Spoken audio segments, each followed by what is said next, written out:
नमस्कार, मैं doctor Bhargava Raut पैथोफास्ट lab Pune से।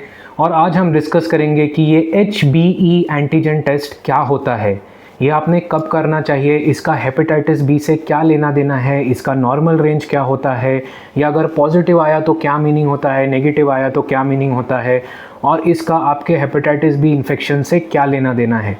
दोस्तों, जब किसी को हेपेटाइटिस बी इन्फेक्शन होता है तो नॉर्मली HBsAg नाम की टेस्ट की जाती है, लेकिन ये टेस्ट बस शुरुआत होती है। इसके साथ साथ पूरा हेपेटाइटिस पैनल भी करना पड़ता है और इसका एक क्रिटिकल भाग ये HBE या hepatitis B envelope antigen test ये होता है।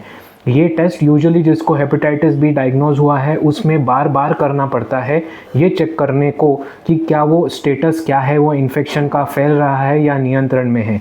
आज इस वीडियो में मैं ये सारा एक्सप्लेन कर दूंगा और मैं मेरा पर्सनल एक्सपीरियंस भी शेयर करूंगा। एक लैब और एक पैथोलॉजिस्ट के द्वारा मैंने हेपेटाइटिस के पेशेंट्स में HBeAg के बारे में क्या क्या मैंने आज तक सीखा है, ये मैं आप सबको बताऊंगा। आइए तो हम जानते हैं कि HBeAg ये होता क्या है। पहले तो इसका फुल फॉर्म है हेपेटाइटिस बी एनवेलोप एंटीजन। ये बेसिकली क्या होता है दोस्तों, हेपेटाइटिस बी का जो वायरस रहता है उसके अलग अलग ऐसे कोटिंग्स रहते हैं और सबसे बाहर के कोटिंग और उसके अंदर के कोटिंग के बीच में एक स्पेस रहती है और उसमें ये एंटीजन हमें मिलता है। ये बस एक प्रोटीन होता है और कुछ नहीं, एक टाइप का प्रोटीन होता है जो सिर्फ इस वायरस के अंदर ही उस जगह पे मिलता है। और ये तभी दिखता है हमारे ब्लड में जब ये वायरस बहुत तेज़ी से फैल रहा है, बहुत तेज़ी से डुप्लीकेट हो रहा है तब।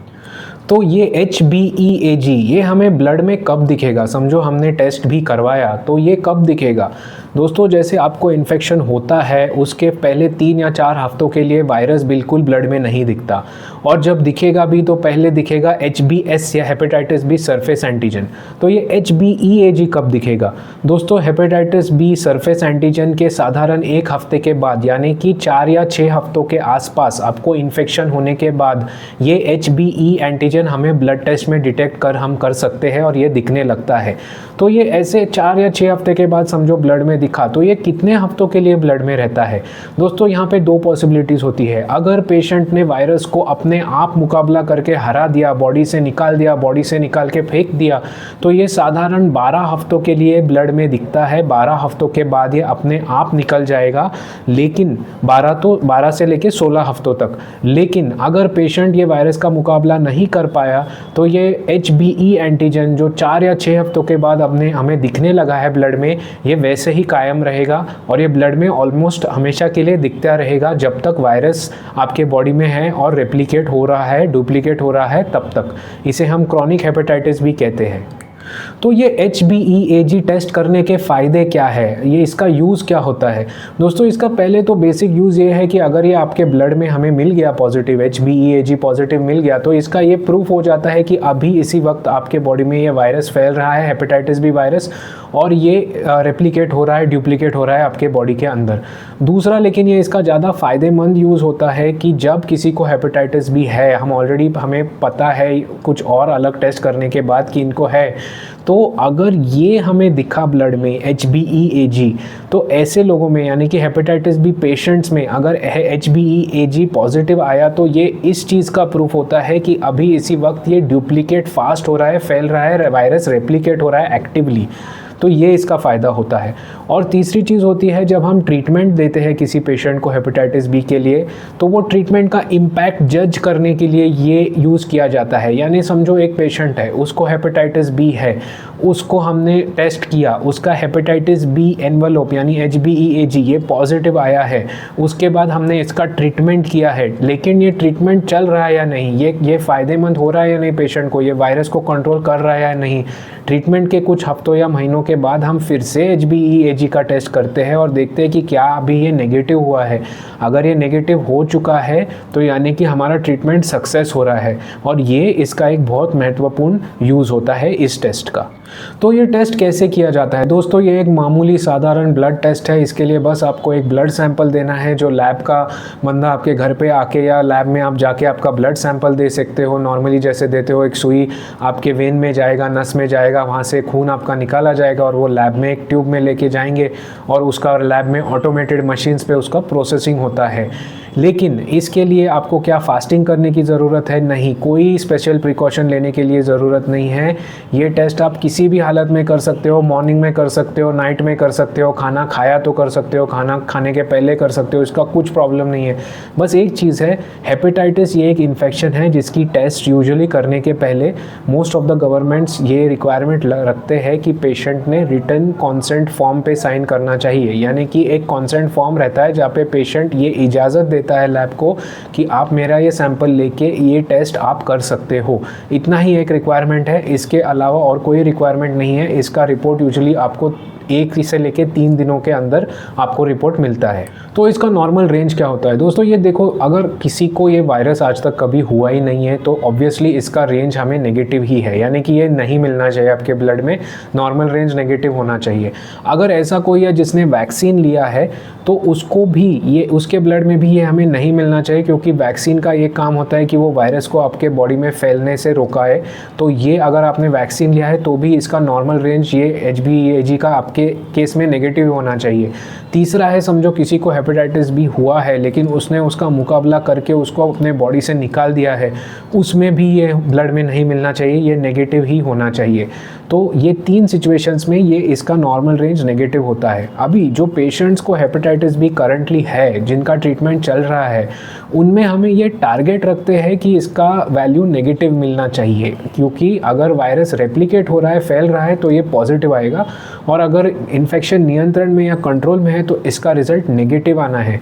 तो इसका ये मैंने आपको नॉर्मल रेंज अलग अलग सिचुएशंस में बताया है।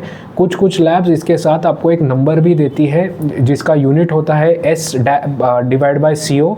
इसका फुल फॉर्म होता है signal to cut off ratio, और अगर ये नेगेटिव रिजल्ट होने वाला है तो ये signal to cut off ratio 1 से कम होना चाहिए, और अगर पॉजिटिव रिजल्ट आने वाला है तो signal to cut off ratio ये 1 से ऊपर ही आएगा। तो इसके रिपोर्ट का मीनिंग क्या निकाले? समझो रिपोर्ट में उन्होंने लिख के दिया रिएक्टिव या पॉजिटिव, तो इसका क्या मीनिंग होता है? रिएक्टिव और पॉजिटिव का एक ही मीनिंग होता है कि ये आपके ब्लड में पाया गया है, HBEAG अभी इसी वक्त आपके सैंपल में है। इसका मीनिंग इतना ही है कि आपके बॉडी में हेपेटाइटिस बी है, वो डुप्लीकेट और रेप्लिकेट हो रहा है और फास्ट फैल रहा है। इसका ये भी मीनिंग होता है कि अगर आपने अभी तक ट्रीटमेंट नहीं लिया है तो इमीडिएटली आपने ट्रीटमेंट भी स्टार्ट करने का सोचना चाहिए, ऑब्वियसली आपके डॉक्टर के कंसल्टेशन लेने के बाद। अगर ये नेगेटिव आया तो क्या मीनिंग होता है? नेगेटिव आया तो अलग अलग मीनिंग हो सकते हैं। एक हो सकता है कि आपने बहुत जल्दी टेस्टिंग किया है, मे बी अभी तक वायरस आपके ब्लड में उतना रेप्लिकेट हुआ नहीं है ताकि हम ये इसको डिटेक्ट कर पाए। दूसरा ये हो सकता है कि आपने वायरस का मुकाबला करके वायरस को अपने बॉडी से हटा दिया है और इसीलिए हमें ये आपके ब्लड में नहीं मिल रहा। तीसरा हो सकता है कि आपका जो ट्रीटमेंट है वो सक्सेसफुल हुआ है, और सक्सेसफुल ट्रीटमेंट का ऑब्वियसली ये प्रूफ होता है कि HBE एंटीजन नेगेटिव होना चाहिए और इसीलिए ये नेगेटिव आ रहा है। तो ये मैंने आपको इसके रिपोर्ट्स के मीनिंग समझा दिए। अभी दोस्तों ये HBEAG या हेपेटाइटिस बी एनवेलोप एंटीजन के साथ साथ एक एंटीबॉडी भी रहता है जिसका नाम रहता है HBE एंटीबॉडीज़, यानी कि HBE एंटीजन के खिलाफ लड़ने के लिए जो हमारे बॉडी ने कुछ प्रोटीन्स बनाए हुए होते हैं उसका नाम एंटी HBE एंटीबॉडीज ऐसा दिया है। तो इसका क्या लेना देना है? समझो आपके बॉडी ने हेपेटाइटिस बी से बहुत अच्छी तरह से मुकाबला किया और वो बॉडी से हटा दिया, तो आपके बॉडी ने ये कैसे किया है? ये आपके बॉडी ने ये एंटी HBE एंटीबॉडीज़ बना के ही किया है। तो इसका अर्थ ये होता है कि समझो HBE एंटीजन आपके बॉडी में नेगेटिव है और आपको पहले से इन्फेक्शन था लेकिन अभी ये एंटीजन नेगेटिव है, तो ये यूजुअली इसके साथ साथ ये एंटीबॉडीज़ पॉजिटिव आने चाहिए, क्योंकि यही आपके बॉडी ने बना के इसको आपके बॉडी से हटाया है। और अगर एंटीबॉडीज़ नेगेटिव आए तो यूजुअली उसके साथ साथ HBE एंटीजन पॉजिटिव दिखेगा हेपेटाइटिस के पेशेंट में। तो ये इसका लेना देना है। मैंने हेपेटाइटिस बी HBE एंटीबॉडीज़ के बारे में एक सेपरेट वीडियो बनाया है, वो प्लीज़ देखिए उसके डिटेल्स और नॉर्मल रेंज के लिए। तो समझो HBE एंटीजन पॉजिटिव आया या HBE एंटीजन नेगेटिव आया, तो क्या ये कंफर्मेटरी टेस्ट होता है? ये बहुत सारे पेशेंट्स पूछते हैं कि अभी ये एंटीजन हमारे ब्लड में नहीं मिला, तो यानी कि इसका मीनिंग क्या होता है कि हमें इन्फेक्शन नहीं है? दोस्तों ये इतना कट एंड ड्राइड आंसर नहीं है, क्योंकि HBE एंटीजन ये टोटली हमारे इम्यूनिटी और ट्रीटमेंट के हिसाब से ऊपर नीचे हो सकता है। तो अगर आपको इसी वक्त हेपेटाइटिस बी है या नहीं जानना है तो एक ही कंफर्मेटरी टेस्ट है और वो है हेपेटाइटिस बी वायरल DNA। का जो PCR या क्वालिटेटिव नैट टेस्ट रहता है वही आपको बता सकता है कि करंटली इसी वक्त आपके ब्लड में हेपेटाइटिस बी वायरस है या नहीं। ये सबसे सेंसिटिव और गोल्ड स्टैंडर्ड टेस्ट माना जाता है, second only to liver biopsy, लेकिन वो तो कॉमनली किया नहीं जाता। तो ये एक कन्फर्मेटरी टेस्ट नहीं है। HbEAg test is not a confirmatory test. ये यूजुअली बस ट्रीटमेंट का रिस्पॉन्स जानने के लिए और वायरस का स्टेटस जानने के लिए किया जाता है। ये एक एडजंक्ट टेस्ट माना जाता है, यानी कि ये एक कोरोबोरेटिव एविडेंस देता है, हमें और सबूत देता है कि पेशेंट का हेपेटाइटिस का स्टेटस क्या है, और उसी के लिए हम ये टेस्ट करते हैं। तो this is not a confirmatory test. आपको अलग भी और हेपेटाइटिस बी का पूरा पैनल भी करना है, उसका सीरोलॉजी करना है, तभी आपके डॉक्टर जान पाएंगे कि आपके बॉडी में अभी इसी वक्त हेपेटाइटिस की क्या कंडीशन है। प्लीज़ आपके गैस्ट्रोएंटरोलॉजिस्ट या हेपेटोलॉजिस्ट को कंसल्ट कीजिए। ये वीडियो मैंने बस इंफॉर्मेशनल पर्पज़ के लिए ही बनाया है।